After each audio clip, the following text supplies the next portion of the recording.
Make a circle, big and round, big and round. Everybody join me, everybody join me.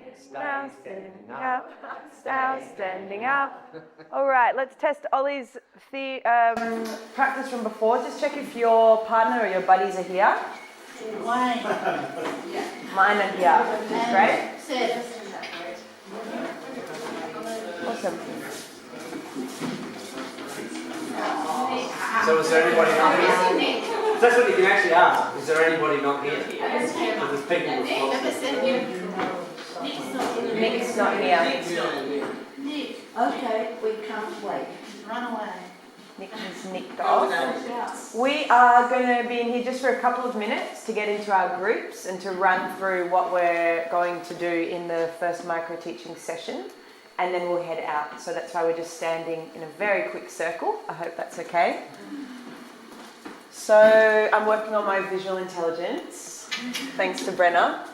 We've selected our core PDC topic, one of the must-knows in the PDC course. We're about to get into groups. In our groups, we're going to decide who teaches in which order, the order in which we teach in, based on how we think that might go in a PDC. And we'll talk a little bit more about the flow of the PDC and different ways you might structure it later on. But for today and in this moment, just use your collective knowledge and come up with your own order. You'll arrange a teaching space as a group. You teach for 10 minutes. Who remembers debriefings?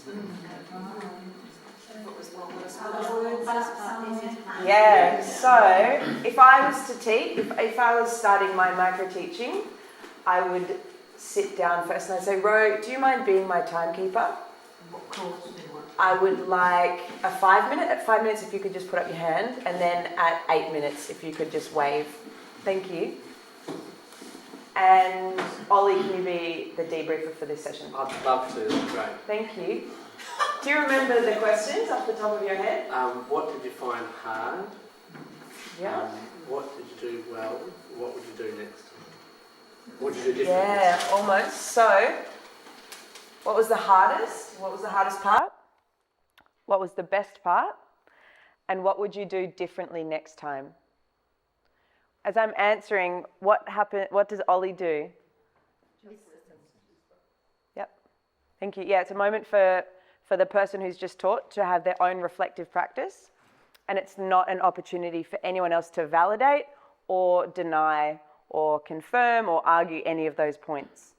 If afterwards you'd like to say, hey, Ro, I thought that was really great the way that you got us all in the group and we were touching the soil and feeling it in our hands, that's up to you, but that's not part of the debrief or the appraisal process in this micro teaching exercise. Yes? How long do we set aside? We're going to have 5 minutes between each, about 5 minutes. There's going to be a cooey to let everyone know when we're starting and then when we'll finish, when those 10 minutes is up. It's good to have, we'll do one at the beginning and then one at the end of the session and then one at the beginning of the next session. So it'll be... Debrief 5 minutes will be in between. Yeah. So because the topic is obviously going to be longer than 10 minutes, are we telling our group what we would have done next? The context, yeah. What, like, so it says, I started and I'm only halfway through my activity. Can I then explain what I would have done next? Or was I supposed to just keep it for 10 minutes? The exercise is to keep it for 10 minutes. Okay. So you might start and say, great, so we're halfway through the soils class, we've just done our theory, and now we're out in the garden and we're doing this practical activity. I'll look at that up then. And we'll be following this with how to repair soils in the next session. Okay. Yeah. So that's Yeah. not repeated. Okay. Yeah. Yeah. I just wanted to talk to Brenna. Brenna, would you come here and talk to me? What are we going to do about this business of trying to keep the time? You remember what it's like a woman got? This is right, just really neat. Right? No one's listening. Remember how they all said yes about the time and nothing did? But what does everyone have to learn as a teacher? Time management is the hardest thing. It's the hardest thing, isn't it? They all think it's content and students, it's time management. It's going to drive them mad by the end. So do you think the school is going to work so everyone will start together? They get 10 minutes plus 5 for debrief and then the next person? Or 10 minutes plus 5 debrief plus 5 minutes prep? No. Okay. What do we do with people who don't abide by time? I felt like putting people in the cattle race. Compost them, really. Compost. We could stuff them down the toilet and Compost toilet. easy. Compost toilet. Couple steps of. The time will be compost toilet. Or toilet composted or one of those things. That was good, and glad we had that talk on the side. Glad no one is, yeah. Okay. For those of us who weren't listening, can someone just summarise? I recognise that Nick's just arrived. Can someone very quickly summarise the time, what's happening with time? Stay on time or in the toilet. Yeah. Yep. So Anything more specific? 10 minutes, one at 15 where the next one starts. So Yep. cooey is our signal, and that starts at 10 minutes. You finish everything in the 10 minutes. Another cooey, then you have the debrief, and the next person starts on the next cooey. Thank you. Thank you very much. We will delegate someone in the group who can give you 5 minutes, 2 minutes at the end. Great. What if we all need different teaching spaces? Like, what if you get in your group and someone wanted to go down the market garden, and someone wanted to, go somewhere else, or someone wanted to be in a classroom? It's not allowing any time to get to those spaces and then start your debrief on the walk. That's a very good question. We'd probably ask for today, please stay close until I'm pretty sure they trained. And also, debriefing is actually only 3 questions. It's quite short, so Greta's giving you generous 5 minutes. If that's you, You can take run that it. into account. Run. Yeah. It only takes 1 minute to run to the woodlot if you need to get there, so it's not plenty of time. Can I suggest Oh, that not in running anywhere. the decision about what order you go in, you also flag what space you have thought about and come to an agreement as a group where you go to bed? Oh, you're clever, Kat. Great. Thank you. Who's experienced getting people into groups? If we number off, do we count numbers by number of people in a group or number of groups? Number of groups. Great. How many do you want in a group? We're going to have 6 groups today. So 4 of them will have 4 people and 2 will have 5. So just do, number 1 is in group 1, number 2 is in group 2, 3 in group 3. Great. Would you like to number off up to 6? 1, 2, 3, 4, 5, 6. 1, 2, 3, 4, 5, 6, 1, 2, 3, 4, 5, 6, 1, 2, 3, 4, 5, 6, 1, 2. Beautiful. Thank you. We are going to start at past. So there's 7 minutes to get into your groups, decide your order, and jump into a teaching space. 5, yeah. 1, 5, 1.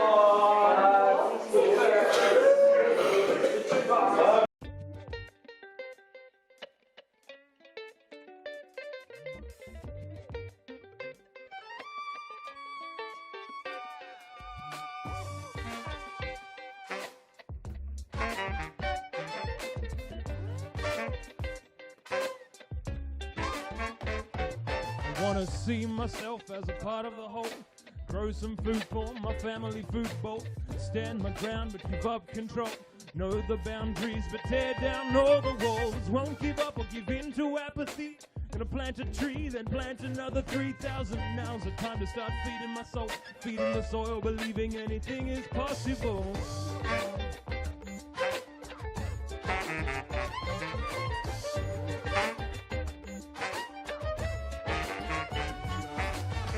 As I get older, some things become clearer. The end of my life is always getting nearer. Focusing on the things that bring meaning. Food, community, love and healing. Been getting tired of all this moving around. Wanna bring it back home to a simple piece of ground. I'm talking about it till my mouth is done. But all I wanna do is make a deeper connection with some of people fear. I've been looking for the of people fear. Show me where to find the of people fear.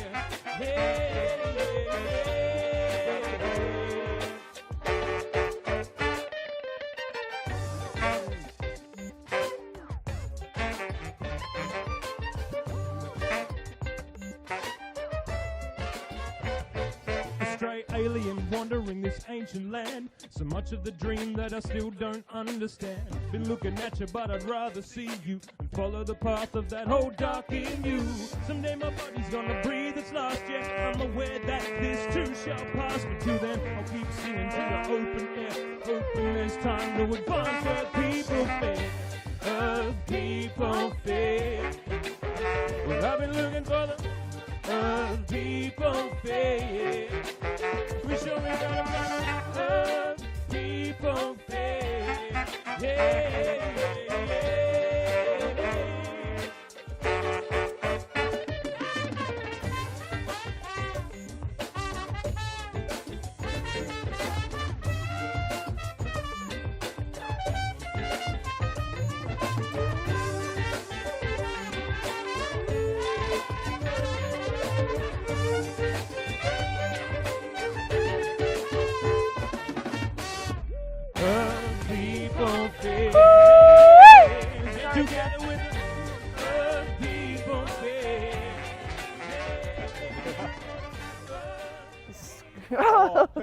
I have a mic on. I get it.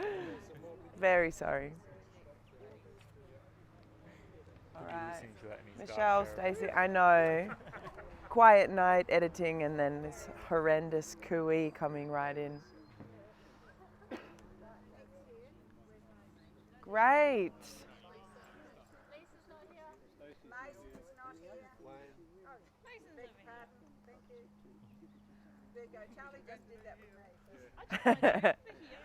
All right, well done everyone. Micro teaching 1 is done.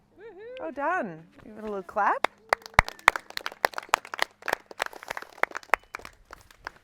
So we're going to start with a little bit of a debrief. Step forward like this.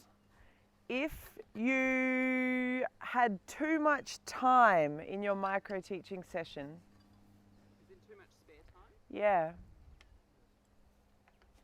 Too much time, not enough content. And step back. Too much content, not enough time.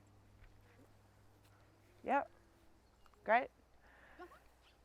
Step forward if you learnt something whilst you were doing your prep for your micro teaching. Thank you. Step forward if you learnt something from someone's class you were in. From one of your peers. Great. Step forward if you felt anxious or you were nervous. Great. Step forward if it wasn't as bad as you thought it was going to be. Okay? Step forward if it was worse than you thought it was going to be. Great. And step forward if you had fun. Great. Teaching moment. The purpose of doing this particular really evaluation is if you felt alone as one of those things, you look around and you find it's common to all of you or most of you. You are not alone in thinking you didn't have enough time or you had too much time. It's happening to others as well. So if you're using this evaluation of PDC where you think people might walk away and think, I'm the only one who had too much or didn't have enough, you look around and think, no, I'm not. This is normal. I'm right there in the middle of everyone. Okay. Thank you. Brenna and I were doing some monitoring, Ro was as well, and we have a couple of points that we wanted to share in the style of appraisal, which we'll all be doing in micro teaching from tomorrow onwards. We'll be offering appraisal. Would you like to start, Brenna? Yeah, absolutely. Ro, would you like to start with any appraisal notes? Okay, so looking at what I saw, and I only saw a couple of groups, the selection of topics was excellent. It was really exactly what we needed. They were the topics that you have to address in permaculture. I'm not sure about one, but I think no one invented a topic like permaculture for toenails or, you know, the sorts of things that are going to take you on a drift. So I thought that was really highly creditable and a very, very good thing. I noticed that people engaged others very often with questioning right at the beginning. And it seemed to be finding out what people knew and getting them in there in a way that was drawing people in quite quickly. I noticed a number of people use some props, or aids as we call them. Though if you use the word AIDS in Africa, they think it's HIV, so we use the word tools because that word isn't acceptable. So I looked at people using tools. Some used the landscape, some used cards, some used a book, some used drawings, but there was a wide range. The thing that wasn't happening in the session before lunch, going around and keeping good eye contact, happened in the small groups extremely well. And most of you maintained a nice sort of circle in your group for equality of learning as well. So really, they were the highlights. I didn't see anything that you think, oh my gosh. A couple of cases I worked with people, and that was simply about content. So in the 50 years since permaculture was written, some of you are obviously still teaching original content, and the world has changed. So that was around dams and now ecosystems. We're assessing landscape and ecosystem health a lot more than we ever used to. We're looking at the health, which is an adaptive process for global warming. There are a few things there that I sort of had a minute or two with the group. The content was accurate and correct, I think, in all cases, so that's me. Great, thank you. Strong. So I won't duplicate some of the things that I also observed, but I did observe the use of discussion and brainstorm as teaching methods. I observed teachers giving intros to the subjects and summaries at the end. I observed teachers linking ethics and principles to other topics and making connections between them. I observed teachers rephrasing questions to assist learners in their understanding. And I observed someone speaking with their back to a group of people. Brenna? In addition, I saw teachers using the knowledge in the room. I noticed the use of questions that encouraged learners to speak more. I noticed learners that were engaged and using engaged body language, nodding, writing notes, eye contact. I noticed an example of doctor's handwriting on the whiteboard, self-diagnosed. I saw group participants helping others remember the wording for debriefing. I saw group participants helping others to remember not to start chatting during debriefing. I saw group participants helping others remember to not ask questions during debriefing. I saw somebody find every element needed to construct a professional sales quality A-frame in the shed. I saw that same group looking for a nail in a haystack. I saw that person run out to the shed to find that nail. I saw the pegging out of contour with actual clothes pegs. I noticed 3 or 4 voracious march flies. A group of students very excited to go to lunch. A sand hill with evidence of a vigorous sandpit session. And the direction, let's split into 3 individual groups of 1.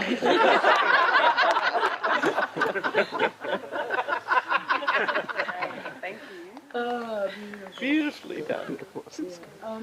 were you aware of the wording of that? There were no moral values. There was only what was heard or seen observed notice. There was nothing that was imaginary or derived or anything. And that is the nature of giving feedback, is particularly appraisal is going to be far more objective. And later on you can rave about it. Did anyone get a new way to teach anything? Write it down in your book. You can probably have it and take it away and use it, especially if you like it better than what you do now. So look at other people's techniques in teaching over a topic. Thank you. With appraising, as Rose said, we'll go through it more tomorrow, but we're not projecting any judgments, good or bad. I wanted to ask people to think back to the debriefs that they saw or were a part of, and consider how it felt to, or whether you were able to not give any feedback or start a conversation or reassure someone or argue, or were you able to hold that place as an objective debriefer that allows someone else to express how they feel and reflect on their own process without you telling them how it was? The debriefer could, but everybody else can't, you know? Right. That's interesting. It's good practice in listening. I think it's partly because you've worked on developing the relationship before. Everybody wanted to help each other and support each other. So it's positive. And Margaret, the debrief section was not interrupted, but then there was feedback after that, which I thought was actually not only appropriate, I welcome it. Thank you. Okay, before we move on to our break, can everyone just take a step forward? We're going to make a circle. Place your arms behind each other's back. Thank you. All right, come on in.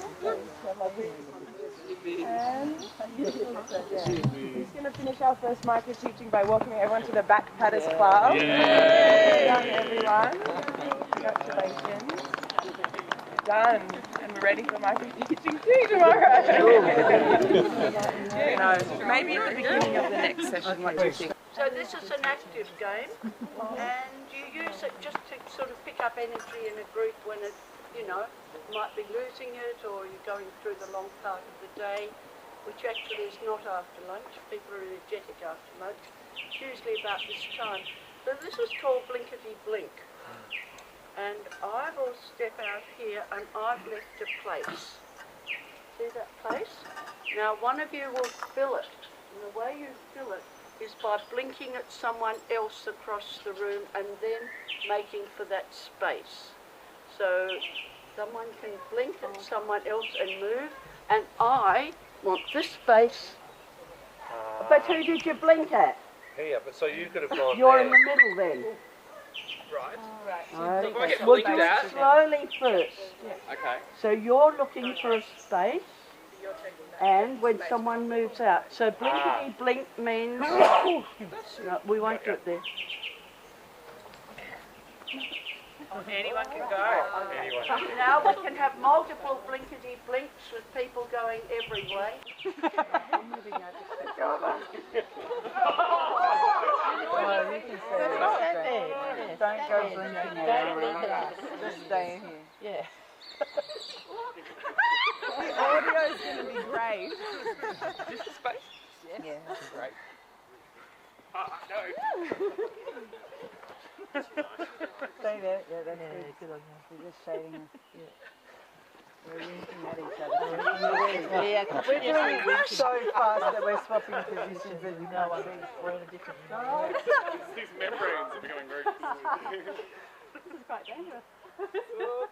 How come we can cheat out? I think I'll go out there.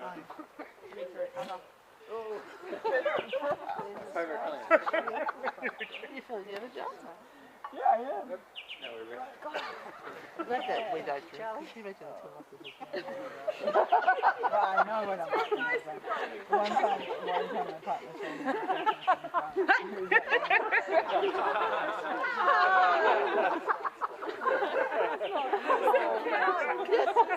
Yes, somebody will wear it.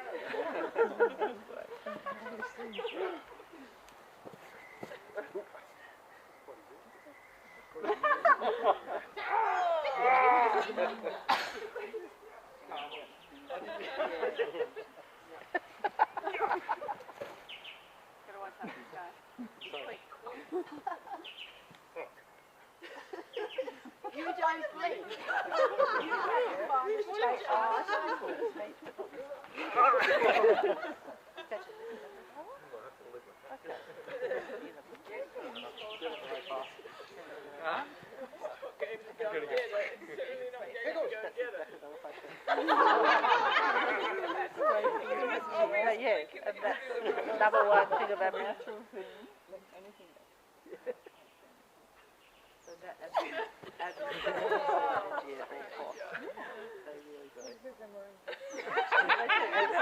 I don't think that's how it works, but okay. White people out there. Okay, we're just going to try one other in a minute, another quick one that you can use. Do you mind just coming over here for a minute, just as a group? Anyway. And this is terrifying.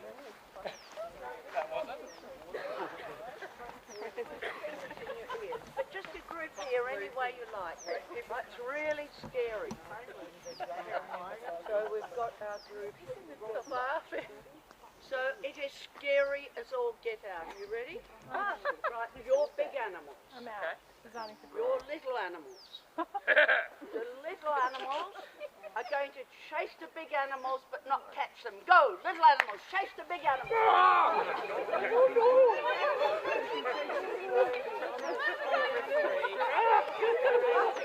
It's chasing me.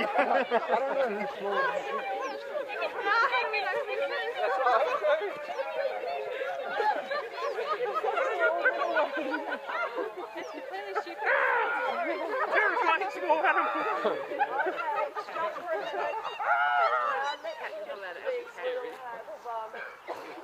We have the big animals here.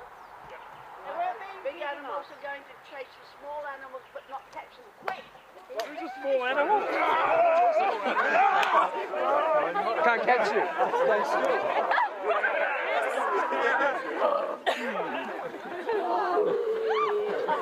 Two small animals. You're a small animal.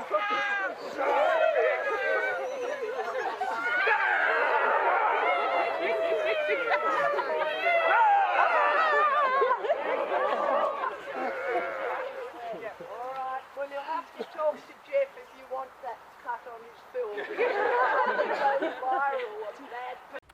Before we start, I wanted to really quickly have a teaching moment about energizers. We just did 2 very energetic ones to get people, you know, the energy up and ready to learn. Do people use energizers for other things? Yes. I quite often use them to refresh or review or as a hook. Yep. Into the next thing. So I like it if you can have an energizer but also link to the content. Great. So you could have thematic energizers. You could have ones to bring up the energy. How else might you use an energizer? Yeah, to calm it down, to bring focus. Build relationships. Yep. Sort of room, you know, warming the room or icebreakers to build trust. For defidgetizing. Yep. While you're waiting for people to get back from the loo. To bookend a subject. We've done some in the middle of sessions when we can see that the energy in the room is really starting to wane and we need to bring it back up and get people engaged again. So there's lots of different times and ways in which you can use energizers. We're going to use quite a few. We've already used quite a few, but for diverse reasons. Do you want to add any others or any other comments about energizers? It's a pretty good list. Interested to hear when the opportunity is made, what energizers people in this group have over the next few days. Is there a good list somewhere? There is in the PDF of the book of how to teach this course, which everyone will get access to at the end of the course. There's about 10 pages of energizers for different purposes. I was going to ask the same thing, just if we can get a list of, because I'll remember blinkety blink, but I might remember the wrong rules for it. Yeah.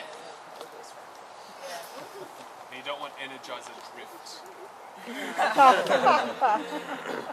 If you've got energizers that you'd like to do, come and see us. We're going to start asking people if they can do the energizers for us or on our behalf from now on. But if you know one that you'd like to share already, just come and find us and we'll find time to do that. All right, micro teaching number 2. We've got some wonderful flashcards made by Brenna. We're going to select a topic, again, a core PDC topic or something that students must know. Whoa. Not permaculture for toenails, unfortunately.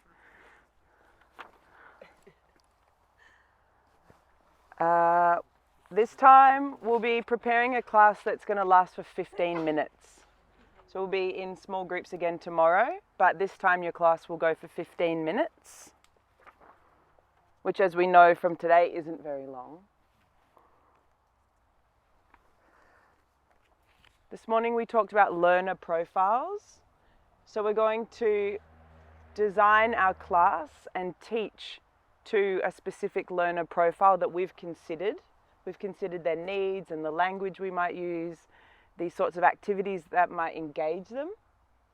And we're going to let the people in our group know who they are before the session starts. I saw that happen today already, which was great. There was a group of kids doing zones. There's a group of truck mechanics. Well, this is going to be a fun journey. We'll consider the content and explain the purpose and the outcomes. So why are people learning what they're learning?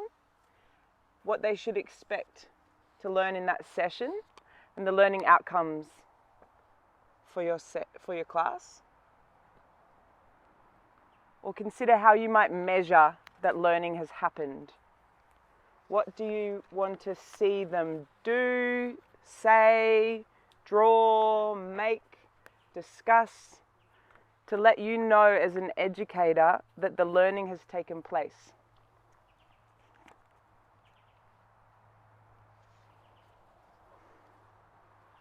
In your groups tomorrow, just like today, you'll decide the order that people are going to teach in based on where that class might fall in a PDC or where that topic might sit in a learning journey. Going back. When you're teaching, if it's possible, try and link the content that you're giving or delivering to the sessions that are coming before and after. So we're starting to we're trying to start layering knowledge as it comes and making connections. Ooh.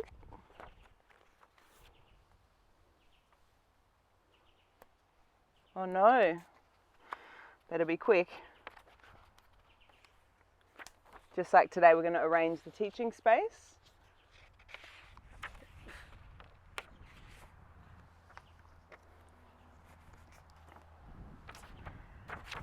We're going to have a timekeeper, a debriefer, and this time an appraiser, just like we did today. We've given an intro to appraising. Is there anything else you'd like to add? So there's a little drawing of a shower next to the word appraiser, because if I have more than one thing to hold in my head at once, like, it just doesn't work. So I need an image. And appraisal, when you're receiving an appraisal, imagine it's washing over you like water in a shower. And you can take from it what you like and you can leave from it what you don't. And the ability to take or leave things is that resilience that really leads to effective teaching. So it's a practice in building our resilience. That said, unlikely people are going to really hammer you in this context. And from what we saw today, unlikely they'll have any reason to say many bad things. But appraising is what Greta, Ro and I did when we said, I saw, I noticed, I heard, I observed. That's how we start each of those sentences. And in your groups, you'll be helping each other to remember. We're taking out any words that have judgment in them. I saw that we all had a terrible time and you did a crap job. That's a lot of judgment, even though you've used I saw. I saw people slumped in their chairs, would be what we would say. More likely, it'll be, I saw people who are nodding and engaged. I saw a class that was taking notes. I saw the use of flashcards or the whiteboard. Yeah. Did I miss anything? No, I don't think so. The purpose of us learning to, or practicing to give appraisal without judgment is because it's not, again, just like in debriefing, it's not up to us to put our own perceptions and feelings onto someone else's experience. It's also the same. We're just acting as a mirror, a really clear, objective mirror, and describing as objectively as we can what was happening in that moment. And it's up to the person who's receiving the appraisal to place their own weighting on that. Again, like the shower, but yeah, two people might receive the exact same piece of information. It means two very different things to them. And as you said, water for ducks back, it's about practicing being able to receive information without adding too much weight onto it. Oh, and the appraiser will actually, if it helps you, take notes during so that your appraisal is a detailed one. So it's quite an active role being the appraiser. I saw, I noticed, I heard, I observed. Do you have any advice, tips for how, as learners, we can really embody what we're being invited to respond with? I think that was challenging to step outside of our own knowledge when we're being taught. In here, as to who your learners are. Yep, so like how we can personally sort of remember that, like, is it enough to like get given something like a prop even, or just a way to maybe, to act it out a bit more? Because I think for me it was hard to respond in a different headspace than my own, which is maybe just my own challenge at the moment.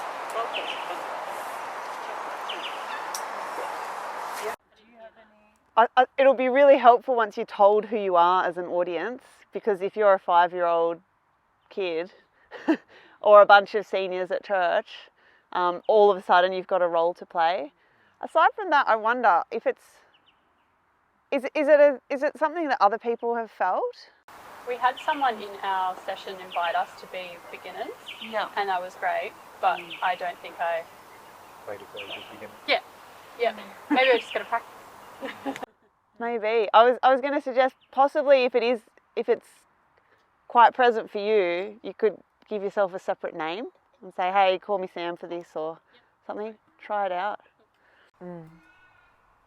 Yeah, and I also wouldn't stress too much. You might have a group of beginners and there's a lot of embodied knowledge already in the group. So it's not it would be very rare if you had a group of people who knew absolutely nothing about any particular subject in the permaculture course. So I think it's okay to have some knowledge. This isn't an acting course. It's okay. Yeah. What's not clear about micro-teaching number 2? We've focused on adult learning conversations earlier in the day. Are we allowed to look at non-adult learners as our audience? Yeah. Is the group size the same? Similar. I just want to help people like they're figuring out how long it actually is. It'll be 4 or 5 again, yes. You still want to stick to those 4 PTC topics that Ed mentioned earlier. It doesn't matter if they get redone and redone, we're just practicing the delivery. Yeah, that core topics are the most important topics of the PTC, so that's what we're encouraging people to practice in this course. Have you got a definitive list of those? So it's something we talk a lot about with Ro. The value in not giving a list is one that isn't a definitive list, but the value in not doing it is encouraging people to have those conversations, to seek out that knowledge, to look at other examples of timetables, to look in the books, and to start also thinking about the flow of your PDC. So yes, there are core topics, but they'll be slightly, the edges of those will be slightly different depending if it's rural or suburban or the context. Yeah, there is a basic sort of list that we put up in the corner of great. the room from one of the discussions previously. It's also that the naming of topics is different from a PDC to the next. So we might say water here is a core topic, but obviously in this PDC we have climate and water, and we have slope and contour and water, and we have soils and water's tucked into 3 topics, which is quite unusual. You more likely see 2 topics just called water. Sometimes it's urban and rural scale water, and sometimes water's divided into zones, which is what makes it challenging to have a definitive list. But at the end of it, we know water is an important core topic. So there is, because I know from the list you put out there, there is a lot of variability in between the different PDCs. I guess I wondered if there is something that is universally understood for PDCs as core topics, or if that's flexible, is what you're saying. Well, what I would say is universal is the outcomes. And so what the name of the title is or the name of the subject might change, but the overall objectives of a PDC are the same universally. And that's eco-literacy, design, and ethics and principles. They're the 3 things that make permaculture permaculture, that if you come to a design course, that's what you walk away with. Say them again. Eco-literacy, so being able to read and understand landscape function. Design.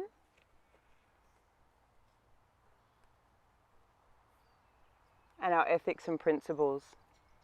You could go to a market gardening course and do market gardening. You could go to a natural building course and do natural building. You go to syntropics. You go to regenerative economics. But what makes permaculture design are those 3 main outcomes. And Ro did say yesterday, maybe we should put up a list. So if anyone's going to do it, I reckon she's the one. And standardise these names of classes so people can choose to follow her if they would like, or choose to do their own thing if that's what they're already doing. I'm going to volunteer to start a spreadsheet. I've got a few PDC outlines and another person might have them, and you can come and input. It'll be a shared Google document, Google spreadsheet, and people could add in different ones that you could see how similar they are. Can I tell a really quick story in 2 minutes after Shani says her thing? No, you go. No, do it. No, I think when I was a principal, when teachers are struggling what to teach, you tell them what to teach. When they know what they're doing, you leave them alone. And I think that's probably the dilemma that you're having. And I think what a lot of people are going is, I don't know what to do yet, so give me something. And that's actually okay, because that's where they are at that point. Yeah. And then you leave them alone. When you can sort of trust them. And it's the conversation we were having this morning about network versus dendritic. The codification versus the adaptive and responsive. And Ro definitely sits in that non-formal, adaptive, responsive, localized model, which is why she doesn't want to say, this is exactly how you would teach, these are the exact names and this is the flow. Even though, because hers changes. And it is going to always change, because the excursions, the teachers that you have available, the weather is going to change when you can do particular things. So it is quite hard to be very prescriptive. That's why she doesn't want to. But I also think that your contribution is really valuable, and giving a guideline or a guide posts is very helpful. Graham George from Victoria He's kind of put a lot of work in over the last few years in getting the definitive permaculture syllabus in collaboration with the Permaculture Educators Guild of Victoria, and they have these really nerdy meetings 3 times a year, and you go along and everyone's talking about how they teach economics or something, and it's great, it's so good. And then when Retro Suburbia came out, we all turned up to the meeting and Graham's there looking solemn, and he's got his 10 years worth of syllabus in front of him, edit number 14, and you know, he sends it out periodically. Everyone, I need you to fact check and blah, blah, blah. And he's, you know, I only got 7 responses and there's more than that of you. Okay. And Holmgren's gone and changed zones for a suburban context. There's a picture in that book that says Zone 4 could be a park. I don't know about that. Now we're going to have to change everything. I was like, I drew that picture. I'm so sorry, Graham. So there's other challenges in setting something down because things are also changing. That said, there is a group of topics that almost every Permi teaching PDCs would say that's really important to be on there. I guess that's sort of the list that I'm asking about. I know that it's not necessarily definitive. They will always be pulpits or such and such. But like you've mentioned, some permaculture courses drifting and going off topic. And I think it's good for the sake of clarity for us as new teachers to know what is on topic from those of you who have been doing this for years. Like I've done one PDC and read around the topic a little bit, so I don't know enough to know you know, I feel like I've got a gist of the idea. Like soils is definitely going to be on there, water is definitely going to be on there, zones is definitely on there, but it's just loose ideas to know besides a core topic. That's a title that I don't necessarily know what to match to just yet. That syllabus, I think I've stumbled across that online. Is that published online as a PDF? Must be. Version 827. That was very detailed. Yeah, it's great, it's great. He's done well. I don't know what the zone says now. Charles Otway's done a similar one to what he was doing in Perth with Carroll. That was really about specifically about the Perth. Yeah, great. But they all vary. Yeah, they do all vary. And yeah, this is Rose's course. She's very much about making sure that permaculture is relevant for today and for the future. She thinks if we're not teaching it for the future, then why are we teaching it at all? And I remember my first PDC course outline that I did for a course I was teaching, and she goes, that'd be great if it was 1980. And I was like, right, cool. Thank you for letting me know that I actually haven't brought the content forward to the world that we're in today. The mission to bring it forward as well, because I think you can sit in that space of, you know, the designer's manual and like looking at that and really focusing on that content and not the new ideas and the new things that have happened since that. So it's almost like good to have that mission to change it up. You know. I think Cass got a question, and then we might close the year. Yes, what I would value is a list that's descriptive rather than prescriptive. Does that make sense? Yep. Something that gives a feel without being pedantic. So isn't that already available in Rose's teaching permaculture book? Because it's got the topics, the outcomes, it's got a suggested. Yeah, so that she has a book called Earth User's Guide to Teaching Permaculture, which is a book for people who are teaching a PDC. It was written about almost 10 years ago. So even her new book now today is an updated, and I would maybe the combination of the two, which is her new content and also the learning outcomes that she has from that teaching book, would be a good mix. There are some making their way across the country to here and still haven't arrived, but we're meant to have some available for people to look through. The conversation about the flow and how you would design the structure of the PDC is going to continue, because we're moving on to micro-teaching number 5, where in groups we'll be designing that and deciding that. So I think, yeah, let's move on. Cool. So in addition to the individual micro teachings that you'll be thinking about, we have a group project that runs through the course, similar to the group project in a PDC. So there is time, this time of the day, each day, meet up with your group, have a chat about it. Yeah, I'll do it this way. For today, there's a few tasks and we'll go through what your group can talk about today, and then we'll get into the groups and you can just go for it.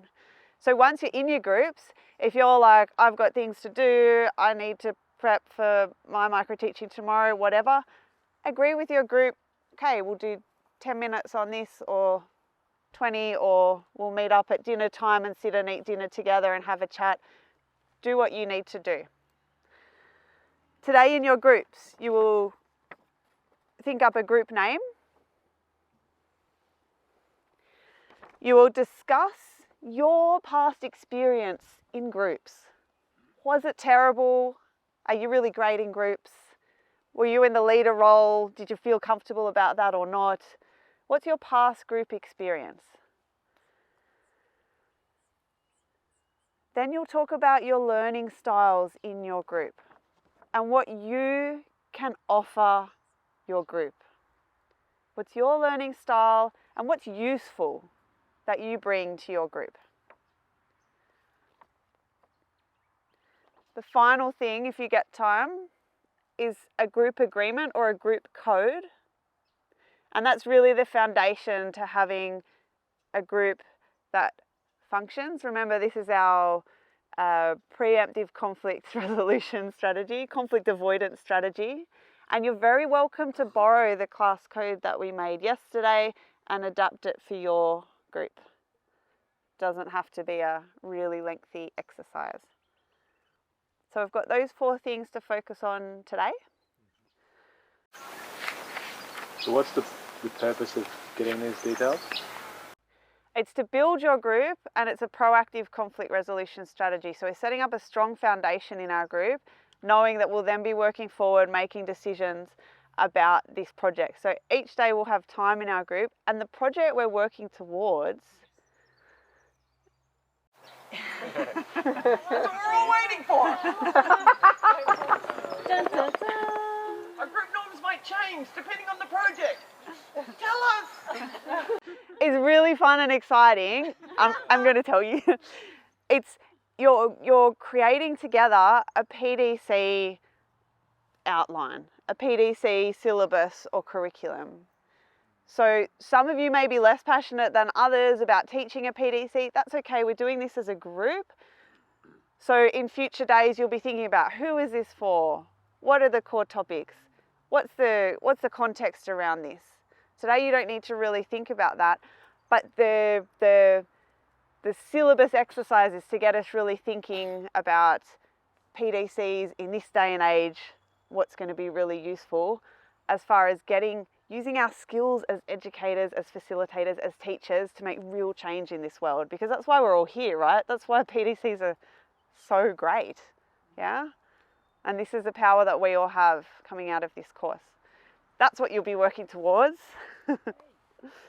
And the final presentation is fun and amazing, and you'll hear a little bit more about that tomorrow. So to get into our groups, please take one, pass it on. Now don't show anybody your piece of paper. It is top secret information. You can look at it and then hide it away.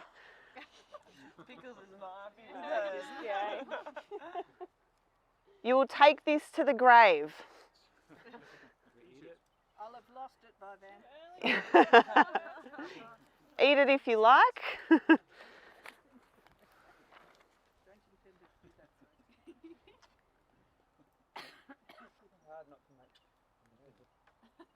I'm sure you'll get a chance. Something tells me you might. So for those who have paper, on your paper is a picture of a being. And just silently for now, we're just connecting with that being. Really feeling its energy. Really channeling its spirit. Okay, we're all good. Wayne, one left. We must be missing someone. Oh yeah, we are. Yeah. Channeling its spirit. And I would invite you, in the spirit of that animal, without using English words, to please find your kin and move on to cover the group tasks for this afternoon. Off you go.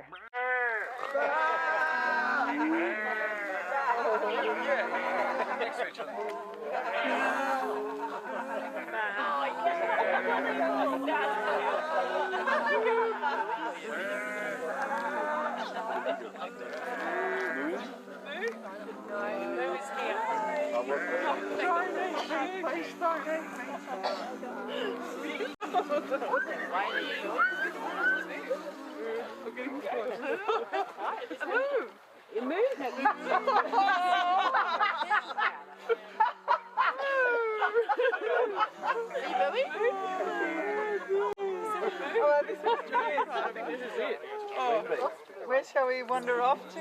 Yeah, come on, off you go. Bugger off. I'm just going to sit here. Oh, we'll put on Gemma when she comes back. You can let her know. All right, where should we go?